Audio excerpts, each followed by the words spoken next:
Hello, everybody, and welcome to Survivor Space and today's Survivor Circle session. I'm Becky Perkins, Survivor Support Specialist with Zero Abuse Project, and we are very happy that you've joined us today. Before we get started, I just wanted to let folks know a couple of things. How to participate today. So this is being live streamed on YouTube. If you're on the Survivor Circle page, you're likely seeing the live stream in the corner. You can enlarge it by clicking on the small square icon in the bottom right corner of your screen. If you would like to submit a question or a comment for our presenters, you can type in the chat box on the Survivor Circles page.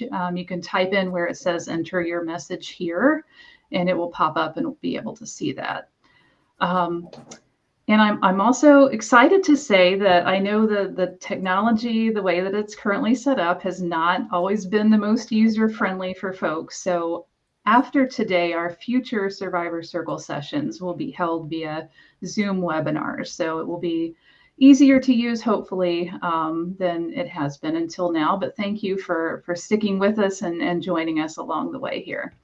So I am very excited to welcome three of my favorite people today to talk about a really just a great topic that touches all of us, whether we're survivors or professionals working in the field or just anyone who knows people who are struggling.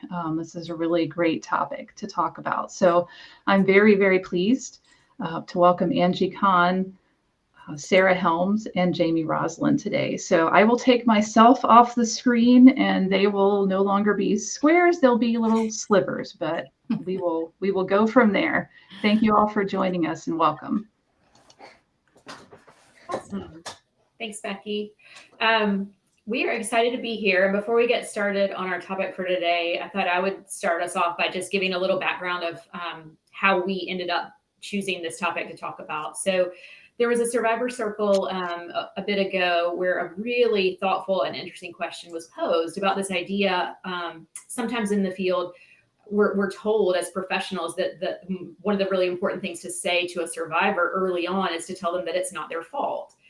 So this question was posed, well, what if by saying that, maybe the person didn't think it was their fault? And so then by saying that, does that somehow risk offending that person or putting the idea into their mind, maybe, you know, that it should have been their fault, or maybe they should have felt that way, which obviously we would not intend to do.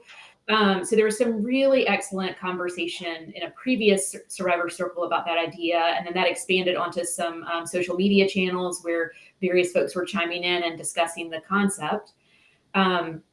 So from that point, Jamie, Angie, and I were having some conversations and some dialogue about this and decided to maybe talk a little bit today, extending beyond that into this idea of intent versus impact. Because for us, I think that's where at its core, that's what this question was, is that for us, we may come into a situation, we may interact with a person with an intent to do good. Certainly, we're not intending to do harm. And yet the reality is that sometimes we may inadvertently do harm, even though that wasn't our intent. Even the most thoughtful of us can sometimes say something that impacts a person in a way that we wouldn't have predicted. So for today, that's the concept that we want to sort of tackle and dismantle in a few different lenses and a few different angles, is just the idea of what do we mean when we talk about intent? How may we, whether we are personally or professionally interacting with a survivor, how may we come with our own lens and our own intent in that situation? How may our communication be received by another person? How may it impact that person? And so I guess with that lens, we wanted to kind of open up the conversation today, and certainly would love to hear from folks chiming in the discussion as well. And we'll take questions at the end with that.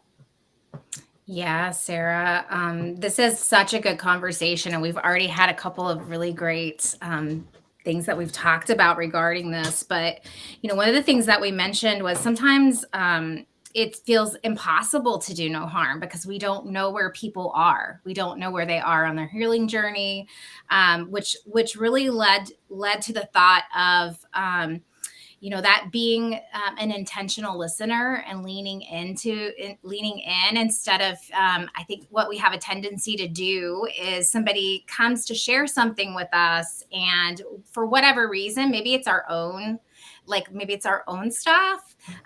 We want to fix that. We want to fix that pain or like fix that. And so it's kind of like a hot potato. we say things. We have these things that we say to one another in general. I've been guilty of it. And we talked about this too, like how, sometimes it's unavoidable, right? And just understanding, like being intentional in our listening is compassionate listening. It's leaning in, it's asking the person. We have a tendency to want to fix things. It's asking the person, are you wanting to know how I feel about this? Or, do you just need me to listen today? So sometimes people just want us to listen. They don't want us to even give them any resources or answers or anything like that, right?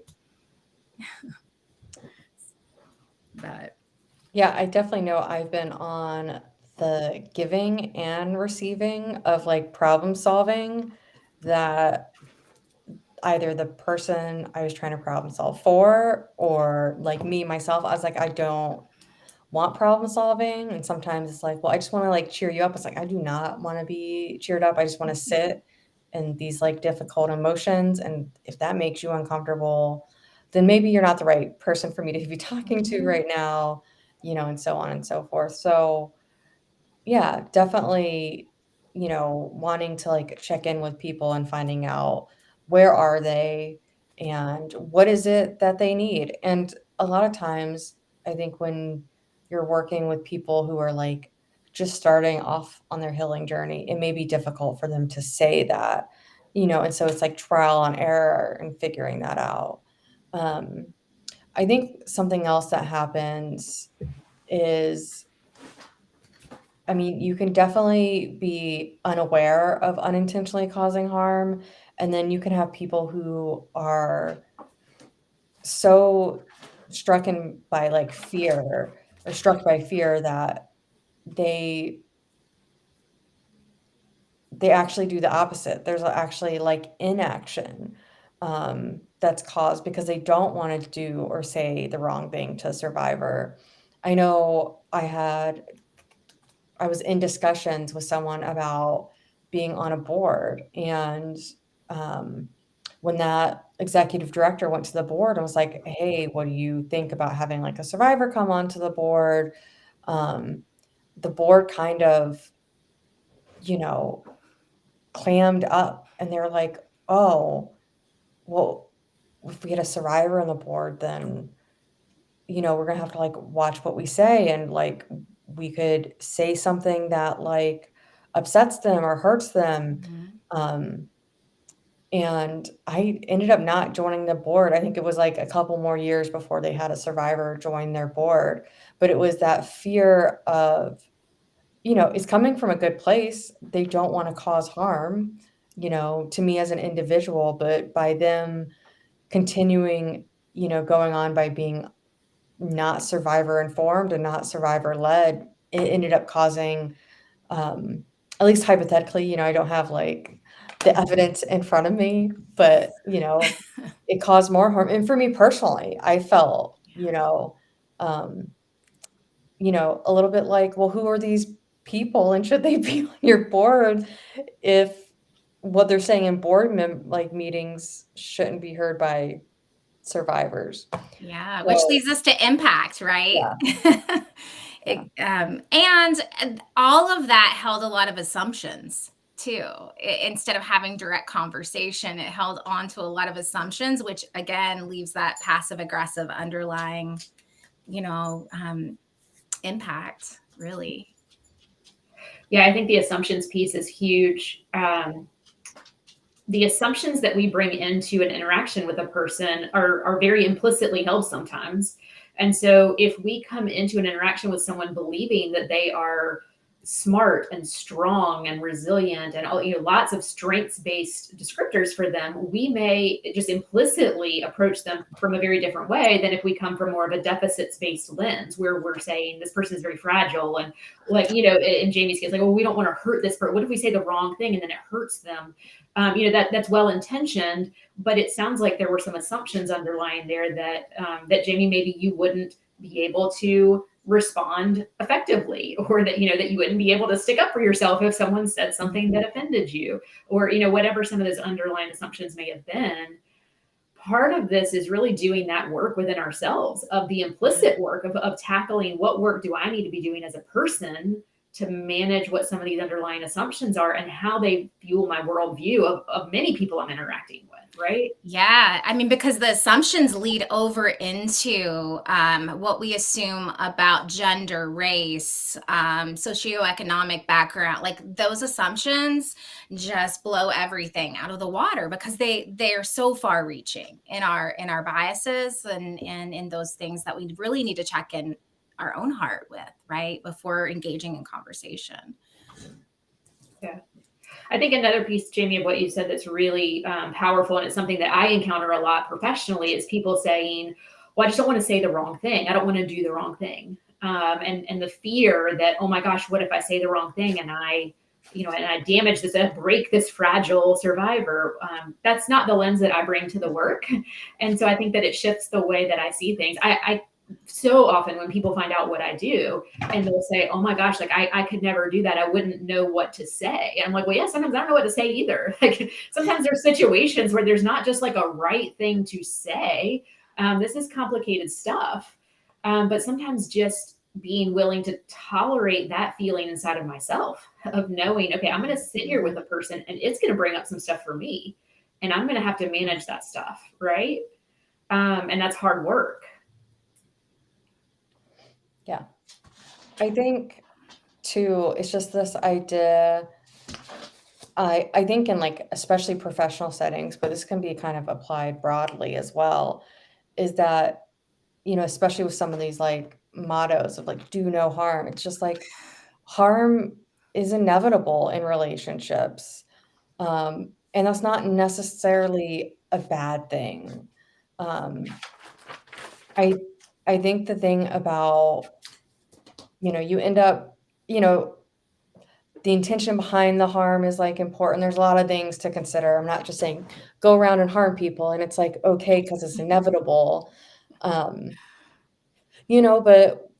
when working with survivors, when working with anybody, like there's so much that's unknowable and there's just so much uniqueness in each person and each experience that like something that I've said 100 times to someone that's been valuable for them might be somewhat damaging to someone else, and who knows why. I think the important thing to know is like if you do this work long enough, eventually you'll cause harm to some level, and it's about what you do when harm is caused, because relationship repair is an incredible opportunity to share with that person that you're working with, especially someone who has never seen a healthy relationship repair or doesn't know that there can be like bumps in the road in relationships and then they can be mended and resolved and even strengthened through things that happen. So yeah, I think it's important to not necessarily be afraid of the inevitable harm that will come as long as you feel prepared to do the work to repair the relationship and model that, and see it as an opportunity, to help that person grow and to help yourself grow. Yeah. Yeah, that's so good because I think it boils down to being willing to do our own work, when engaging with other people, whether that's professionally or personally.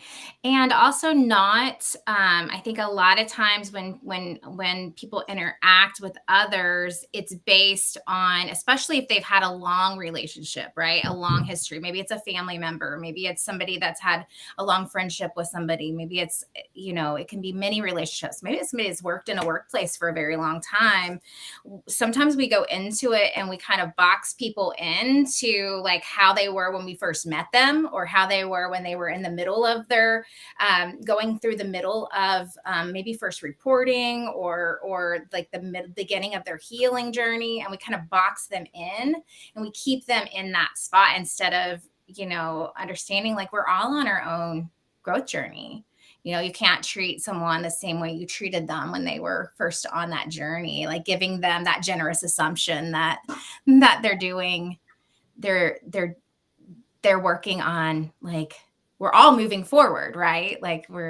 So I think that's part of it too, right? And it is a beautiful opportunity to, learn and grow. And that's what I feel like, the world should be, right? At the end of the day. But yeah. And I know it's not all simple, right? There's no like, follow this here's the manual. I'll give it to you and we'll just follow the manual. Yeah, I think that fluidity and that dynamic nature is so key, because we're talking about people, right? Like we're talking about relationships. So whenever I meet with someone professionally, I always make it a point to frame our entire relationship and our entire work around the idea that this is collaborative. Mm-hmm. So anything that I ever say or do is open for discussion. And I'm never assuming that I have the right answer or that I know something that I'm going to sort of insert into that dynamic. I'm assuming that I am offering observations or ideas, and that they will be met with openness and criticism, and that it's a two-way street. So anything that I say is modifiable by the person who I'm talking to. So I might say this thing is a good fit for you, and they might say no, and that's their right. And I certainly assume that they know better than I do what's a good fit for them in their life with their situation. So that's where that intent, coming to this with a sense of humility, I think coming to relationships with an openness for back and forth conversation, so that it's never a top down or a power dynamic, but it's really a collaboration. That enables people to then say, hey, you said this thing and here's how it impacted me. For us to then hit pause and go, oh, let's rewind. Like, that was not my intent. Let's talk about how to repair that now, because what I thought I was saying was this, but clearly it impacted you in this way. And we need to work on that, because I don't want to leave this space with that disconnect. Yeah.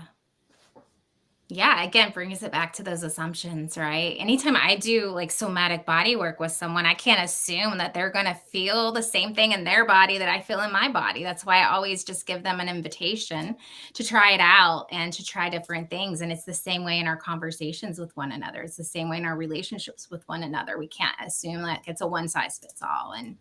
And yeah.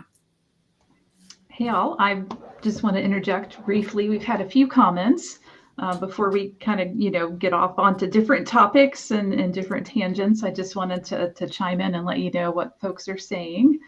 One comment was, yes, I used to tell my kids that their emotions are always allowed. It's their actions that need to be guided and considered. Mm-hmm. Can I say something about that really quickly? Of course. Yeah, I think that is, that on one hand, like that's a really beautiful way to engage with kids. Like emotions are normal. There's no but good. Sarah and I've talked about this with DBT. There's no good or bad. Like emotions are.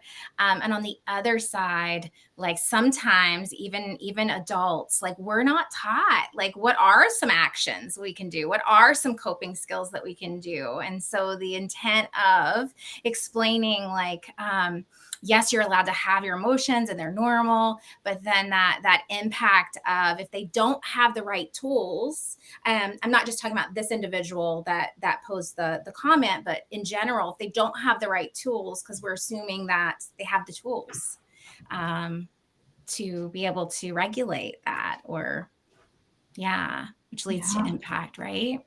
Yeah. Thank you. Yes. Another comment, meeting survivors where they are at is crucial on the healing journey. As a survivor, I know this to be true.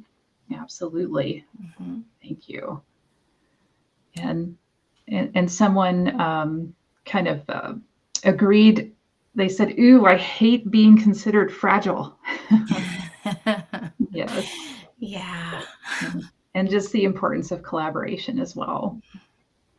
And then our last comment for the moment, um, directed at Jamie, a point that you made, inaction can be detrimental too. For example, I volunteer at a camp for families who lost a child, and often I hear families say that people avoiding saying their child's name or avoiding talking about their child makes them feel worse and like their child never existed or mattered. Survivor journeys from my own experience as a survivor myself can also feel similar, like someone avoiding to not offend and or make themselves feel better or comfortable rather than honoring your experience. So Oh, thank you, that's Jamie. so good. Yeah. Because I think we have an issue with grief, right? Like pain and grief, and allowing someone that process to just have the sadness or the grief or the anger, right? With the situation that's happened against them. Mm. Yeah, thinking about survivorship, so much of it is about grief, about the life that I could have had, that I didn't have, you know, grieving others, just Yeah. grieving the experience that I went through. It's just like all this stuff about grief. So I think it like correlates a lot. And it is, have relationships, I think especially like more so with my family where like my survivorship is just not acknowledged because it's uncomfortable for them. And that's like fine. I'm not asking my like Yeah. family to, you know, they just live their lives. It's all right. But it is just like it's like you don't get to actually know fully who I am because you, like, are avoiding that, like, part of me. Um, and then on the other end of the spectrum, like, people who can only see me through the lens of my Yeah. survivorship too. I'm like, "Well, that's not everything I am." And so it's just like this, you know, taking it back to, you know the parents who've, like, lost a child and, Mhm. how dishonoring it is that people avoid the topic Yeah. of the lost child. Um, it's just kind of like, also, you wouldn't probably want someone bringing up every time they Right. saw you and only know you as this person who, like, lost a child. So, Mhm. um Yeah, and the grief for me, like, also it's the grief of having, like, now as an adult, having being angry because I had expectations of it other adults in my life when I was a child to live up to their role, responsibly, and when they totally misuse that and abuse that, like, that's a grief there that then someone is left to, and it becomes an embodied grief in the sense that everybody's like, well, that was 20 years ago or that was 10 years ago, and that's how that impacts too, because there's no safe space to air the grief out because everybody's tiptoeing. So and I do apologize. I need to grab my computer charger, so I'm going to get off screen. You guys continue with this lovely conversation. I'll be back shortly. Yeah, I think that piece of that, the fear, right? So it's fear that drives this. It's fear of saying the wrong thing or doing the wrong thing. It's fear of getting into a situation where I don't feel comfortable managing the topics or the emotions that are getting brought up, so then I avoid. And that avoidance, right, doing nothing is still doing something. And that's where I feel like a lot of this comes back to, is that individual who is navigating a situation based on fear is now not navigating that situation based on genuine, authentic connection with the person. They are navigating it based on their own internal fear, not based on the relationship dynamic, and not approaching things in an organic way. That's what we're talking about. Like, don't tiptoe around it. Don't just say everything like everything's about me being a survivor or nothing because we can't acknowledge it. Just be organic in the moment. And if it's an organic moment to be talking about a topic, sure. And if it's not, then don't. And just allow that to be present in the moment with the situation, and not fearing doing the wrong thing and then doing wrong things as a result.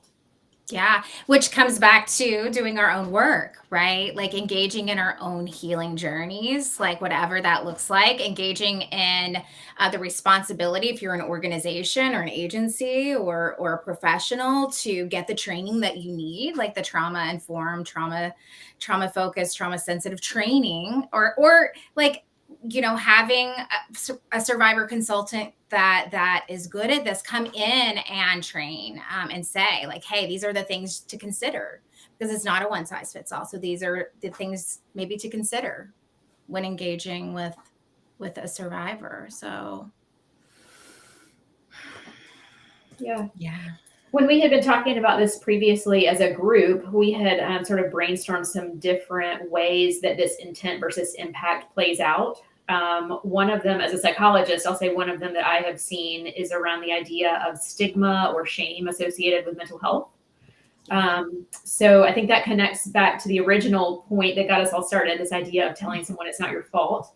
I think there are other things that as mental health providers, we're sort of trained to say or do almost reflexively. So another one of those, an example, I was trained, at least, that in an early stage of therapy, at the very beginning, when you're doing a consenting process, that you inform your client that if you ever see them in public, or if you ever interact, that you will basically just ignore them, because you don't want to risk outing them. If they're at the grocery store with people who don't know they're in therapy, and all of a sudden they have to explain, oh, that's my therapist who just said hello to me, that it might make an awkward situation for them.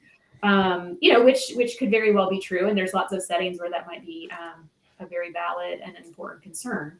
The flip side of that, much like the original question, right? Like, if you say, is it not your fault? Does that make people feel like it was their fault? Well, if I tell you, I'm not going to acknowledge this because someone else might hear and find out that you're in therapy, and that they're like, does that in some way introduce this idea implicitly that this is something to be ashamed of? There's stigma associated with being in therapy. That's an old belief system that unfortunately still permeates lots of people's perceptions of mental health today.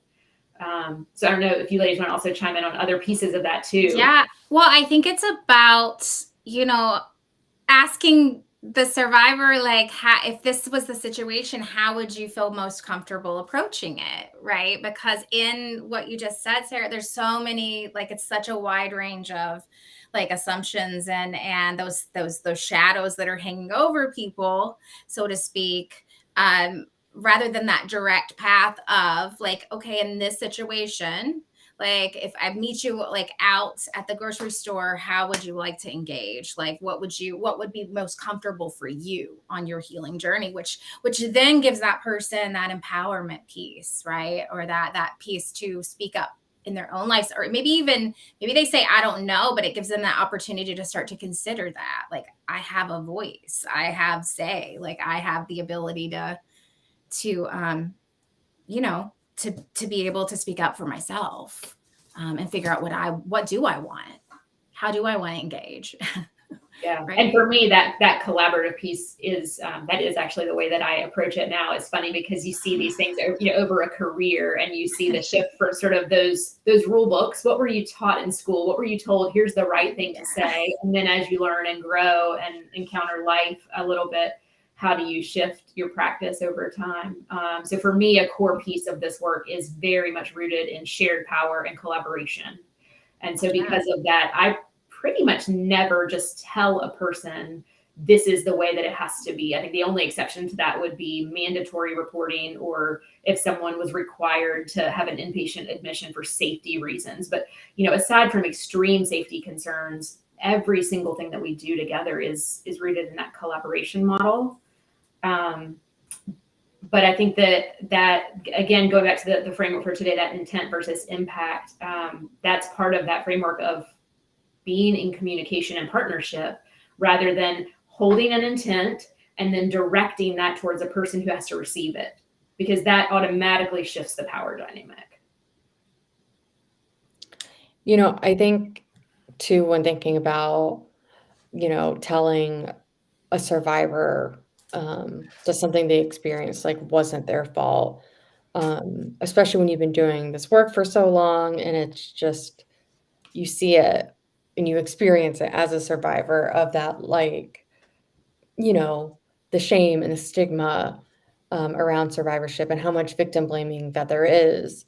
Um, so it's like, this is not a phrase we want to stop telling people. We don't want to stop telling people that things that happen to them aren't their fault, but I think there's ways of approaching things where it's less about telling the person how they should feel about it or making assumptions about how they should feel about it.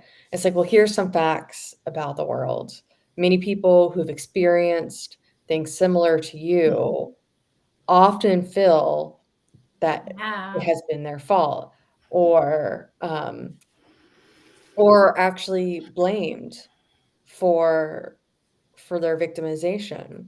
And so if you feel that way, I want you to know it's not your fault. So it's a lot of like qualifying leading up to the statement, but I think there is ways of going about it, especially in new relationships or I know there's some professional settings where you may only interact with a person once or twice. Um, and so just thinking about how can you be mindful, there isn't, 3 simple steps to not causing harm in providing services. And, at conferences and webinars, you put that like 10 signs to know someone's being trafficked or this or that, like 5 ways to so on and so forth. They're the ones that like are the most popular. People love that, like, here's my little checklist. And if I do all these things right, then like I'm not going to cause harm or I'm going to get the outcome I want or like whatever it is. And the world is just more complex and nuanced. And so I try to avoid any things like these are the things to do. But, a tangible like takeaway and something that I've put in practice in my relationships with, other survivors and when I've been a direct service provider is really talking about these are truths about the world and these things may be impacting you. Let's talk about it, as opposed to making the assumption. And if that person hasn't experienced that thing, it's very likely they will at some point. And so, you know, I guess my intent there is so they have the information and so they're not, you know, taken by surprise when it happens. I know for me in my like healing journey, I was like, I'm gonna solve all the problems and fix all the things. Um, as I think many people coming out of like social work and, psychology fields and all sorts of, other disciplines are. But I'm like, oh, I'm gonna change things. And then people really like doubted me. And I was like, I was not prepared for that. I thought people would have been like, she went through this, she knows some things. And it's like, oh no, they just think I'm fragile and broken. Cool. Um, and so yeah, just informing people, especially through my own like personal experience, like these are things to expect in survivorship. So Yeah. Yeah, I've seen that across the board, right? In survivorship of trafficking, childhood sexual abuse, domestic violence, substance abuse, right? Like there's this thing that like they're fragile or we got to tiptoe or, all the things that we've been talking about, right? And almost sometimes the professionals are professionals and we trust them, right? But almost there's been some attitudes of like this they're up here and the person that's seeking help is down here, and it's like you got to bring them up. And I always like, it goes back to that comment, like meeting people where they are is important. Checking in with our own self and our own biases is important. Like it's all important. Doing our own work, it all like brings us back into the space of humanity and compassion and integrity in this work. Yeah, I think a really important point is that both intent and impact matter. And it's easy to fall into the trap of saying, oh, I didn't intend it to come across that way, right? Like, and any of us, taking the survivor piece out of it for a minute, any of us in our day-to-day lives have said something, maybe not particularly thoughtfully, or maybe you did think you were being thoughtful and you just missed the mark. You said something, someone's like, well, what did you mean by that? And it's like, oh, wait, like backpedal. Well, that wasn't what I intended. I didn't mean it that way, right? It happens with my young adults that live in my house all the time, my kids, all the time.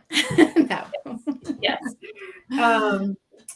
So it's easy to then get defensive, right? And to say, well, no, well, I didn't intend it that way, so therefore I am now absolved of responsibility. Well, if that wasn't all I can be responsible for is my intent, and if you have now, taken it the wrong way, I don't own that. I'm going to reject that a little bit and say that any of us could come to situations with good intent, and any of us could accidentally, inadvertently do harm. And so that's part of that process, is the humility to then come together and problem solve together. How are we going to repair this relationship? I didn't intend it that way, but now I need to learn from that myself, right? Going back to what Angie was saying about me doing the work too. It's not just about the survivor who was impacted having to change their lens. We both in this relationship need to come together and figure out how we're going to navigate it. So my intent matters, but also my impact matters. And even if I didn't intend for that statement to be blaming or shaming or stigmatizing, if it did, then I own that impact as well. That, which leads us back to what Jamie said earlier about it being an opportunity, right? It's a beautiful opportunity to grow in our relationship together. Like when I, hurt one of my kids' feelings, or when I say something like way out of line and my intention wasn't to harm them, but I know I have harmed them, I now have a responsibility in that. And so going back to them and saying, I see that that really caused you harm, and I'm sorry. How can I fix that? Or how can I repair that with you? Or how can I work on that with you? What do you need? Is something that I've never experienced before. And so in the beginning of doing that repair work was very awkward. It was very hard. It's all messy, right? And so understanding that as you're seeking to, do repair work with people, it's going to be messy. It's going to feel awkward. It's going to feel, because it's not normally practiced in parenting. It's not normally practiced in professional relationships or friendships. But I feel like it's one of the most important things that we can do in our relationships.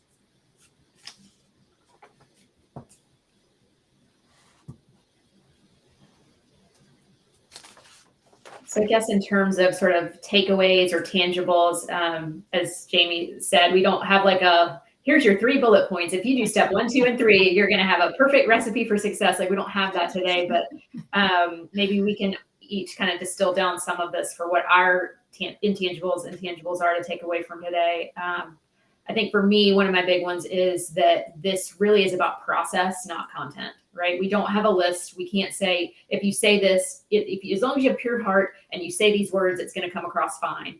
It may or may not, right? And so the complexity of this is stepping into that space of doing your own work, going through the process, being present in the moment, and navigating it, knowing that there's not some sort of perfect content. There's not a right answer. There's not a right thing to say.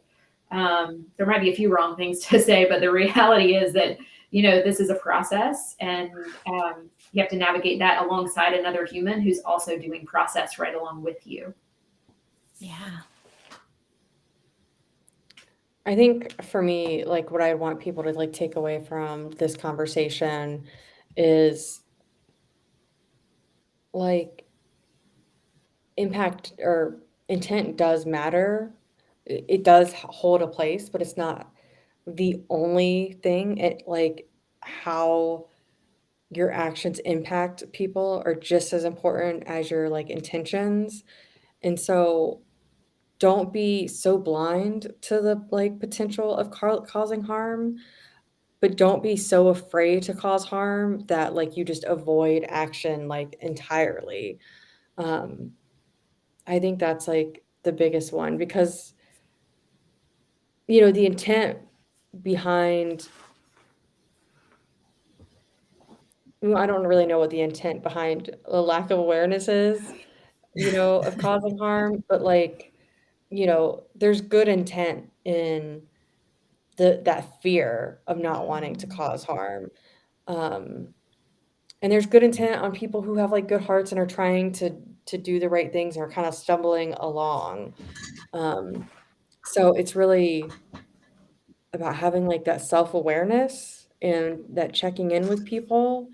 Um, but then also just knowing that mistakes are going to be made along the way and work on being equipped to deal with those mistakes and to seize them as opportunities when they come along. Yeah. Yeah. So good. I think for me, what I want people to walk away from this knowing is like, we're not going to get it 100% right. And if you're grappling with feeling guilty over harming someone, you have an opportunity to repair. That's kind of like the tug on your heart that's an opportunity, right? And we're not going to get it 100% right. So at the end of the day, for me, showing up matters. Leaning into people and seeking to understand matters.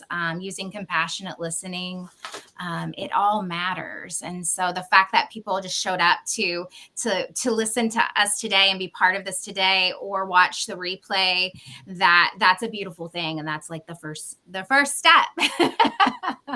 I know we don't have bullet points and stuff, but it's a huge leap to leaning in, showing up, and using compassionate listening, because you're wanting to educate yourself and find out more. So Yeah. It's that grappling, right? That like that willingness and interest to grapple with the idea of intent and impact. If you're even having that thought process going through your mind and going through your heart right now, then that is the process, right? If you're thinking about intent and impact, then you're probably doing at least some part of this right.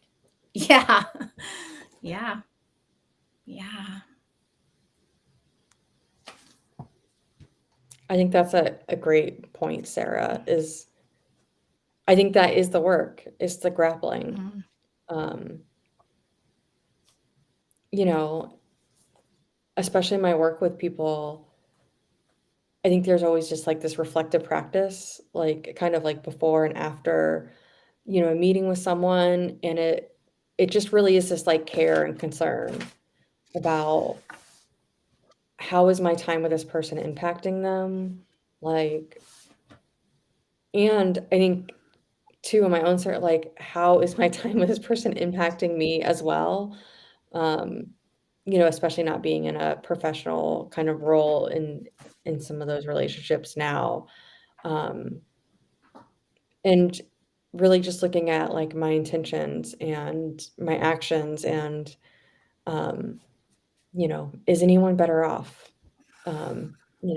Especially the person who I'm walking alongside, and do they find value in the relationship and in our conversations? Those are really important things for me to consider. Yeah. And also starting to have conversations about this, like in a professional setting, right? Like for organizations, for agencies, for people to start having, even in our personal life, to start having these kind of conversations with one another and this type of dialogue with one another, instead of it being this big, stigma like that. Cause that's when it stays a stigma, when it's not talked about, when it's not brought out, and acknowledged. Right. And so I know for me, shame has been a huge part of my journey. And when I started to acknowledge it, when I started to talk about it, then it was only under those spaces that I could shift my narrative around it. And it's the same type of thing with this. Also, we gotta change our narratives around it. We've got to start talking about it, be opening up about it, be willing to do some self-reflection about things. Yeah.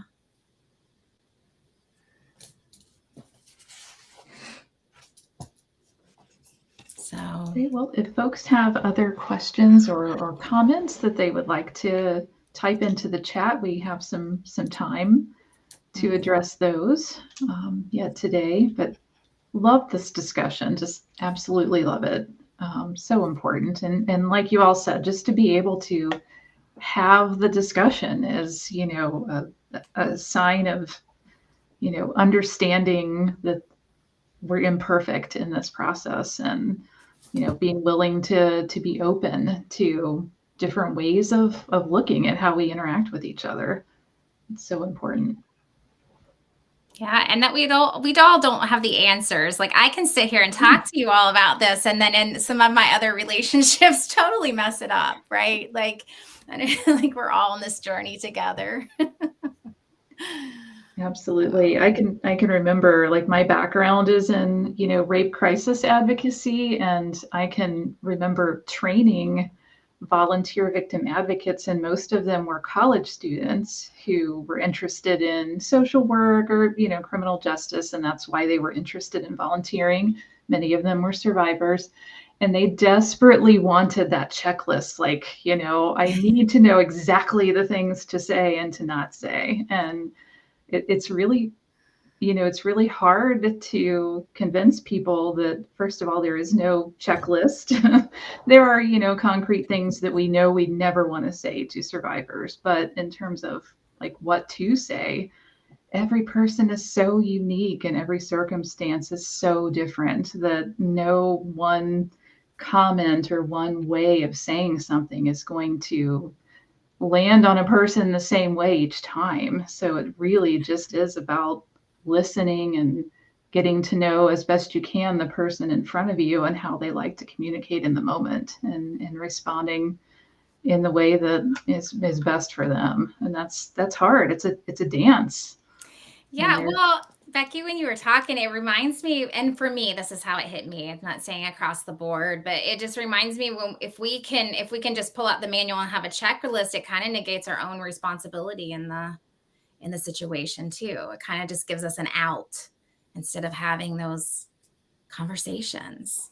And that's what I thought of, but maybe it's just the way my spicy brain works. Yeah, you're right. You're right. And I think that the best learning happens when we screw up.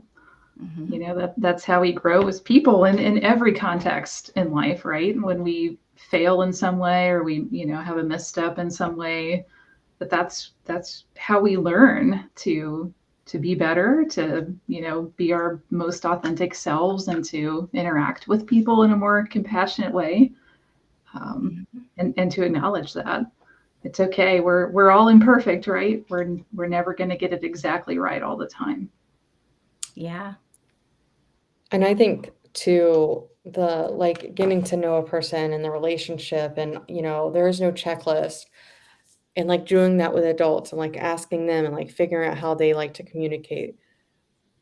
That can be a complicated process, but then I think doing it with children can add its own like variables. But there's also its like own opportunities. I think when I was working with kids, you know, I was one of the few people in their lives who was like invested in how do I best communicate? What is your preference? Like, how would you like this to be done? And there was just a lot of, they didn't know. They've never been asked, Right. you know? And so that like process of like getting to know someone and how does it work best for them? I think when you're dealing with adults who've never, been asked those questions, it can be challenging. And then you do it with children who are developmentally at a different place. But it's an opportunity for them to start learning. Well, what are my preferences? Like, what would I prefer here? Um,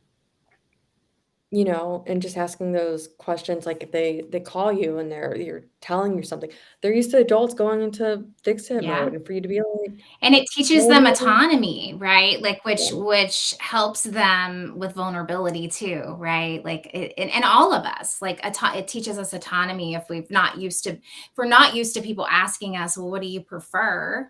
Especially children, because we tend to think children, they just don't know, and kind of like disregard their ability to know their own body. But that's part of teaching them. about themselves, right? Is engaging and doing what you were doing, Jamie, like asking them, like, what do you prefer? And if they say, I don't know, are you interested in like looking into that? Are you interested in finding out? Because probably somebody's never asked them that. If they say, I don't know, they just go on to the first fix it on the bullet point. Yeah.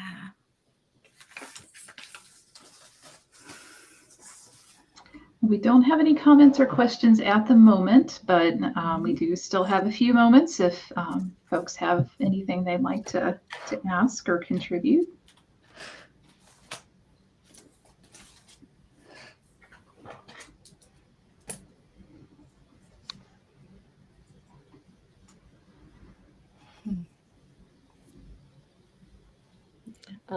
Angie, you were talking earlier about just, giving time for people if they want to ask questions or put anything in the chat. But when you were talking earlier, you were talking about, when you meet someone, having like a hard time seeing them, like, as they grow and like evolve. I think for me, as like I've known my like friends' children, and like I've met them at like 7 or 8, and then like all of a sudden there's like a 15-year-old in front of me. I'm like, what is this? You are a child, like you're a baby, you're an infant. What's happened? And so it's just almost especially like with adults who don't necessarily like grow, 2, 3 feet in a span of a few years or, whatever. It's just to remember that like people are growing just like children are like physically growing and evolving. And so I was giggling when you were sharing that because I was thinking about some of my friends' kids who like I'm like, why are you an adult now? What are you doing? What is this? Yeah. So true. So true. Funny because I was just thinking when we were all sitting there silently for a moment, allowing people some space to maybe think or respond or type into the comments. That's a big thing that we do as therapists is sit with silence. We are taught from the very beginning that we are supposed to be comfortable with silence and to just sort of sit and allow that space. But that's not natural in a lot of social settings, in a lot of upbringings. It's something that we're explicitly taught in our training because it's not natural. What's natural is that when there's a lull in the conversation that you fill it, because you don't want that awkward silence. Awkward silence, that's like the name for it, right? So just thinking even about that when we're thinking about intent and impact, right, is like, how do we shift some of our comfort zones around the way that we communicate with people? If someone's an internal processor, they may need a few minutes to understand and grapple with what's been said and be prepared to respond versus someone who is more of an external, they are thinking and learning by doing in real time versus someone who does that more internally. So I think all of that also relates back to the intent stuff too. Yeah, Sarah, you were one of the first people that I had an opportunity to practice that awkward silence with when we led groups together. And I'm just so thankful for that gift. And my 20-year-old was also one of the first people, like he taught me how to sit with that awkward silence because he grew up with selective mutism. And I always felt like I had to fill the space and learning, what, it's okay for people to feel awkward. Like some people are internal processors and some people need that space, or sometimes we don't need to say anything at all. And so, yeah, that's such an important piece now to when I engage with people. Like I'm able to use that, which is interesting. I'm an external processor. I live with 4 internal processors. And so that's helped in that in personal and professional settings. Mm-hmm. And also not assuming, because as an external processor, you may project onto the situation and assume that other people are feeling awkward about the silence, whereas the other person may not be feeling awkward at all. They may be feeling really grateful that they're having a moment of silence because that's what they need. Yeah. Yeah. So true.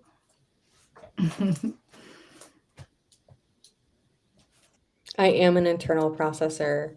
And so for me, I appreciate like the moments of silence because sometimes it just takes me a second to like gather all my words. And I'm like, I can just say whatever. I could just spit it out, but like I want the time to have like the thought and the idea like fully formed and like, said the way I want it to be said. And a lot of times in a world full of extroverts, I'm just like, well, let me just get in whatever it is, or there's going to be no space. And in 2 minutes, we're going to be on another topic. So yeah. And as an extrovert, for me, it's given me opportunity to take a pause and really reflect on what the person has said and consider what the person has said instead of just answering with pat answers, and also like being intentional about what I say in response. And so that's a beautiful thing too. That's a gift too that, I've gotten on this journey of awkward silences. Or even, even just naming it, even being comfortable to say, you know what, I'm an external processor. So I might just talk my way through this. And I'm sort of thinking as I'm thinking my way through it as I'm talking it out. So that people understand my intent is not to just like blah, blah, blah, blah, blah at you. This is how I internally process it, is externally, you internally, So just even being able to be aware enough of what your process is that you can name it and share it so that everyone around you understands and is not negatively impacted by feeling like, oh, well, she's just talking at me, but to understand, oh, this is her process. So now I can understand it and value it, rather than make assumptions about it and assign negative intent to it. Yeah.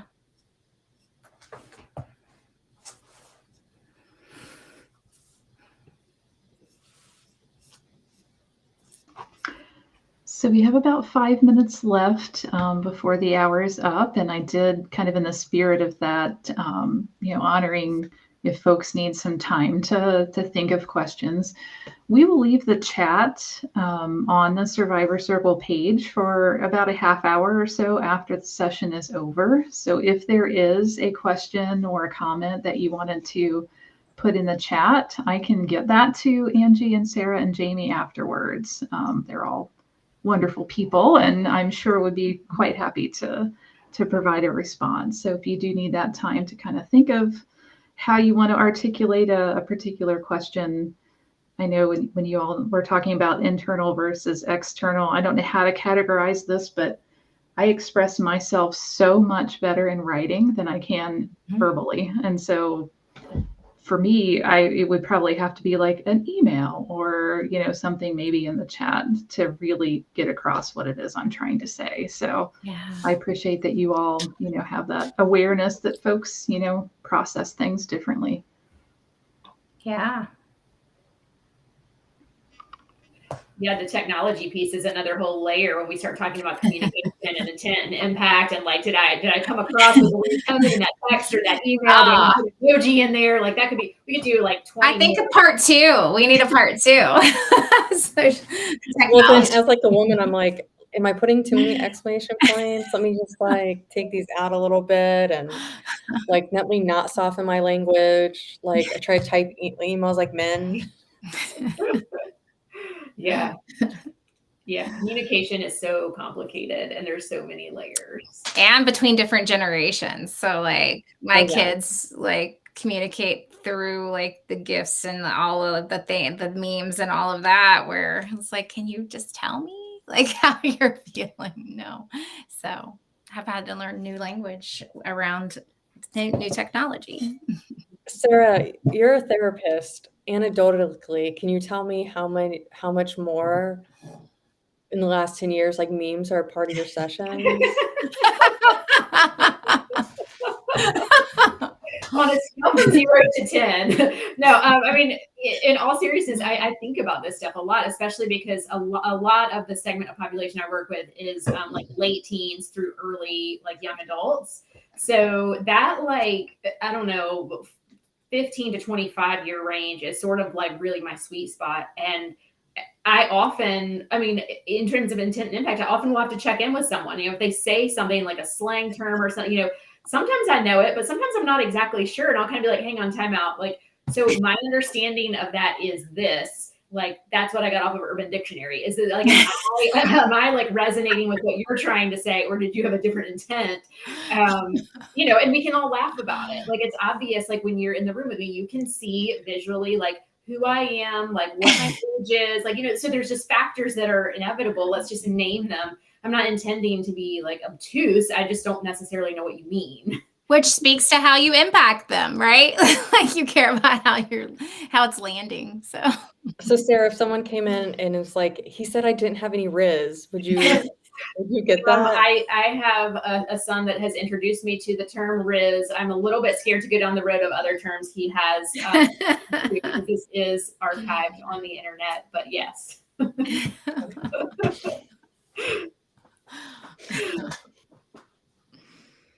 Curious. This all makes me think too about, just the generational differences. You sometimes see memes or in discussion where, you're talking about like boomers versus Gen Xers versus millennials and Gen Z, and all the different ways that people approach the world and their different perspectives. And it's really a challenge, I think, sometimes for different generations to value the way other generations approach life. There's kind of like, ours is better because of this, or, we don't understand the way you think or talk or feel. And it can be funny, but it can also, I think be kind of isolating sometimes too. So that's probably a whole other session too. Yeah, because it keeps us stuck in the way we've always done things, which is a whole other session. All right. Well, I know it's 2:00. I want to honor everyone's time, but thank you so much, Angie and Sarah and Jamie, for a wonderful discussion today. And for those who joined us, thank you so much for attending and for contributing your thoughts and your questions. We appreciate all of you, and we look forward to welcoming you again to a future Survivor Circle session. Please visit Survivor Space for the most updated schedule and some great content while you're there. So thank you all so much. Enjoy the rest of your day, and we'll see you again soon. Take care. Bye, everyone. Thank you.